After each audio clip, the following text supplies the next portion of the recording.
Hi friends, ఈరోజు ఉదయం కోట శ్రీనివాసరావు గారు కన్నుమూసిన సంగతి మనందరికీ తెలిసిందే. అయితే ఆయన గురించి కొన్ని విషయాలు మన ఛానల్లో తెలుసుకుందాం. ప్రముఖ నటుడు కోట శ్రీనివాసరావు ఏపీలోని కృష్ణా జిల్లా కంకిపాడులో 1942 జూలై 10న జన్మించారు. 1978లో ప్రాణం ఖరీదుతో నట ప్రవేశం చేశారు. ఇప్పటి వరకు ఆయన తెలుగుతో పాటు తమిళ, కన్నడ, మలయాళ, హిందీ భాషల్లో 755కు పైగా సినిమాల్లో నటించారు. విలన్, కామెడీ, తండ్రి, తాత, మామ ఇలా ఏ పాత్రలోనైనా ఒదిగిపోయేవారు. ఆయన కెరీర్లో 9 నంది అవార్డులు అందుకున్నారు. కోట చివరిసారిగా కబ్జా మూవీలో కనిపించారు. కోట శ్రీనివాసరావు వ్యక్తిగత జీవితానికి వస్తే, కోట శ్రీనివాసరావు తన నటనతో ప్రేక్షకులకు వినోదాన్ని పంచడంతో పాటు రాజకీయాల్లోనూ రాణించారు. 1999లో బీజేపీ అభ్యర్థిగా విజయవాడ తూర్పు నియోజకవర్గం నుంచి ఎమ్మెల్యేగా గెలిచారు.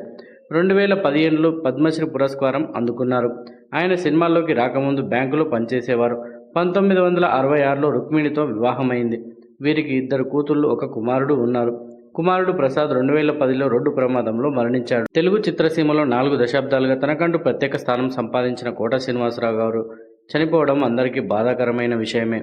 అయితే 1998లో గణేష్ సినిమాలో విలన్ పాత్రకు గాను తొలిసారి నంది అవార్డు అందుకున్నారు. చిన్న అనే సినిమాకు 2000 సంవత్సరంలో, పృథ్వీనారాయణ 2002, ఆ నలుగురు 2004, పెళ్లైన కొత్తలో 2006 సినిమాలకు గాను నంది పురస్కారాలు లభించాయి.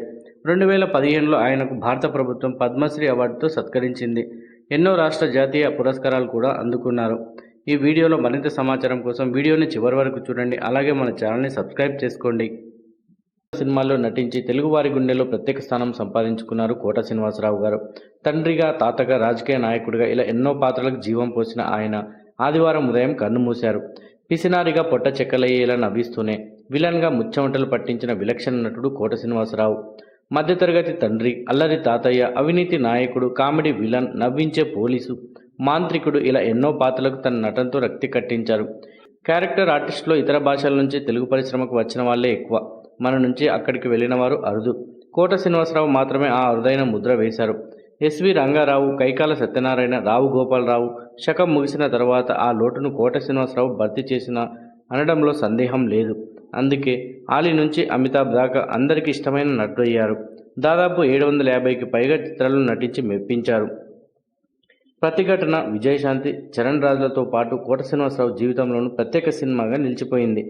నమస్తే తమ్మి అంటూ తెలంగాణ యాసతో మిస్టర్ కాశయ్యగా అదరగొట్టారాయన. సినిమాల్లో తెలంగాణ మాండలికం ప్రాముఖ్యత పెరిగేందుకు దోహం చేసింది పాత్ర. ఆ డైలాగ్స్ను పండించేందుకు పట్టుబట్టి మరి ఆ యాసను నేర్చుకున్నాడు. విలన్ కాళీకి అండగా నిలబడే అవినీతి మంత్రిగా, కిరాతకుడిగా ఆయన నటనకు విశేష స్పందన లభించింది. ప్రతిఘటన ఘన విజయం సాధించడంతో కోట కెరీర్ను మలుపు తిప్పడంలో మిస్టర్ కాశయ్య పాత్ర ముఖ్య భూమిక పోషించింది. ఆ తర్వాత ఆయన కెరీర్లో ఇలాంటి పాత్రలు అనేకం చేసి మెప్పించారు.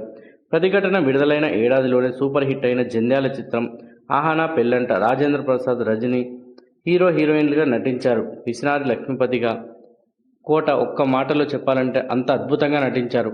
నీళ్ల ఖర్చు, సబ్బు ఖర్చు, డబ్బు ఖర్చు తగ్గుతుందని బట్టలకు బదులు న్యూస్ పేపర్లు చుట్టుకోవడం, కోడిని చురుకు వేలాడదీసి కోడికూర తింటున్నట్టు అనుభూతి చెందడం ఇలాంటి సన్నివేశాలు కడుపుబ్బ నవ్వించాయి. అందుకే అరుగుండు బ్రహ్మానందంతో కలిసి లక్ష్మీపతి చేసిన వినోదం ఇన్నేళ్లైనా గుర్తుండిపోతుంది. ఈ సినిమా హిట్ అయ్యాక తెలుగులో బిజీ నటుడు అయిపోయారు. ఇలాంటి పిసినారి పాత్రల్ని ఆ నలుగురు ఆమె సినిమాల్లో పోషించారు. కామెడీ విలన్గానే ఎక్కువగా గుర్తుండిపోయే కోట గణేష్ సినిమాలో క్రూరమైన విలన్ పాత్రలో వణుకు పుట్టించారు. ప్రజల రక్తం తాగే ఆరోగ్య మంత్రిగా ఆయన పలకరించిన హావభావాలు ఒళ్ళు గగురు పొడిచేలా ఉంటాయి. హీరో ఇంటికొచ్చి ఇచ్చే వార్నింగ్, కిడ్నీ మాఫియాను నడిపించే పలు సన్నివేశాల్లో తానెంతటి నటుడు అనేది తెలిసిపోయింది. జగపతి బాబు హీరోగా ఆర్జీవి తెరకెక్కించిన క్రైమ్ డ్రామా గాయం నటుడిగా జగపతి బాబుకి మంచి గుర్తింపు తీసుకొచ్చిన ఈ సినిమాలో కోట శ్రీనివాసరావు గురునారాయణగా అదరగొట్టారు. తెలంగాణ యాసను వంటబట్టించుకొని ఆయన పలికిన సంభాషణలో మంచికి పేరొచ్చింది. సినిమా ఆద్యంతం కోట విలక్షణమైన నటనతో కట్టిపడేస్తారు. జర్నలిస్టుగా రేవతి అడిగే ప్రశ్నలకు తింగరి సమాధానాలు ఇస్తూ ఆకట్టుకుంటారు. ఇది ఆయన కెరీర్లో మర్చిపోలేని పాత్రే. భద్రం, బీ కేర్ఫుల్, బ్రదరు, భర్తగా మారకు, బ్యాచిలరు పాటతో పెళ్లి వద్దని హితబోధ చేసే అల్లాద్దీన్గా, మనీ సినిమాలో ఆకట్టుకుంటారు కోట. ఆర్జీవి నిర్మించిన ఈ చిత్రంలో బట్లర్ ఇంగ్లీష్తో ప్రేక్షకులను మనసారా నవ్వించారు. దీనికి కొనసాగింపుగా వచ్చిన మనీలోనూ ఇదే పాత్రలో వచ్చిరాని ఇంగ్లీష్తో కామెడీ పండించారు. అందులో పురాణాల మీద, నీతి నిజాయితీల మీద చెప్పే డైలాగులు ఆకట్టుకుంటాయి. కాంబినేషన్ అనేది తెలిసిందే. అయితే బాబు మోహన్ కోట శ్రీనివాసరావు గారు. వీళ్ళిద్దరూ ఉంటే చాలు సినిమా సగం సక్సెస్ అయినట్టే అనేంతగా ఈ జోడీ హిట్ అయింది. ముత్యాల సుబ్బయ్య తీసిన మామగారులో ఈ జంట చేసిన కామెడీకి పొట్ట చెక్కలయ్యేలా నవ్వారు. తెలుగు ప్రేక్షకులు ఈ చిత్రం విజయం సాధించడంతో వీళ్ళిద్దరి కామెడీ కీలక భూమిక పోషించింది.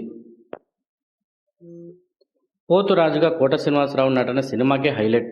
ఆ తర్వాత ఏవండి ఆవిడొచ్చింది, చినరాయుడు, రాజేంద్రుడు, గజేంద్రుడు ఇలా దాదాపు 50 సినిమాలకు పైగా వీరిద్దరు కనిపించి థియేటర్లలో నవ్వుల వర్షం కురిపించారు.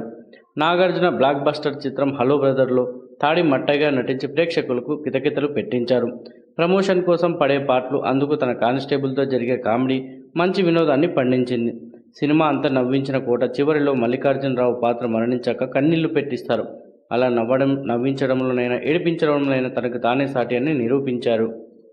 అలాగే ఇంట్లో ఇల్లాలు, వంటింట్లో ప్రియురాలు చిత్రంలోనూ కోట కామెడీ కితకితలు పెట్టిస్తుంది. వారసుడు కావాలని కోరుకునే తండ్రిగా, మనువడు వచ్చాక చేసే అల్లరి తెలుగు ప్రేక్షకులను ఆకట్టుకుంటుంది. హీరోలకు తండ్రిగానే కాకుండా తాతగాను నటించి మెప్పించారు ఆయన.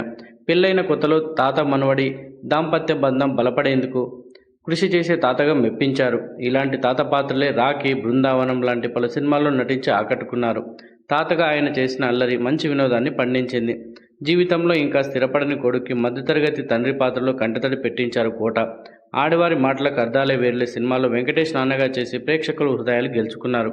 ఆఖరి రోజుల్లో తండ్రికి ఒక ముద్ద పెట్టేవాడు కొడుకు, చచ్చేదాకా ఇలా గుండెల మీద తన్నేవాడు కొడుకు కాదు లాంటి డైలాగ్స్తో మనసుల్ని తడి చేశారు. పైకి గంభీరంగా కనిపిస్తూనే లోపల ప్రేమను నింపుకున్న నాన్నగా ఆ పాత్రకు ప్రాణం పోశారు ఆయన. టాలీవుడ్ వెండితెర నాన్న పాత్రలో వాస్తవానికి దగ్గరగా ఉండి మనసుకు మెలిపెట్టిన పాత్రలో ఇదొకటి. ఇలాంటి పాత్రే బొమ్మరిల్లు సినిమాలోనూ పోషించారు. ఇందులో జెనీలియాకు నాన్నగా చేశారు. అయితే గబ్బర్ సింగ్లో శృతిహాసన్ తండ్రిగా నటించారు. ఆ పాత్ర కోసం గాయకుడిగాను మారారు. మందుబాబులం పాట మాస్ ప్రేక్షకులను ఉర్రూతలూగించింది. ఇందులో తాగుబోతు తండ్రిగా కోట నటనకు మచ్చ పెట్టలేం. తన కెరీర్లో ఎన్నో అద్భుతమైన పాత్రలాగే దీన్ని పండించారు. ఆయన గొంతు సవరించి పాడిన ఆ పాటతో పాటే భాగ్యలక్ష్మి తండ్రి క్యారెక్టర్ కూడా అయింది. తెలుగు భాషల్లో దాదాపు 750 చిత్రాలకు పైగా వరకు నటించి తెలుగునాట చెరిగిపోని ముద్ర వేశారు కోట. ఇతర భాషల్లోనూ నటించి అక్కడ తన ప్రతిభను చాటుకున్నారు. తమిళం, కన్నడం, హిందీ, మలయాళం సినిమాల్లో కూడా నటించారు. వీడియో నచ్చితే లైక్ చేయండి, షేర్ చేయండి, మన ఛానల్ని సబ్స్క్రైబ్ చేసుకోండి. మరో వీడియోతో మళ్ళీ కలుద్దాం.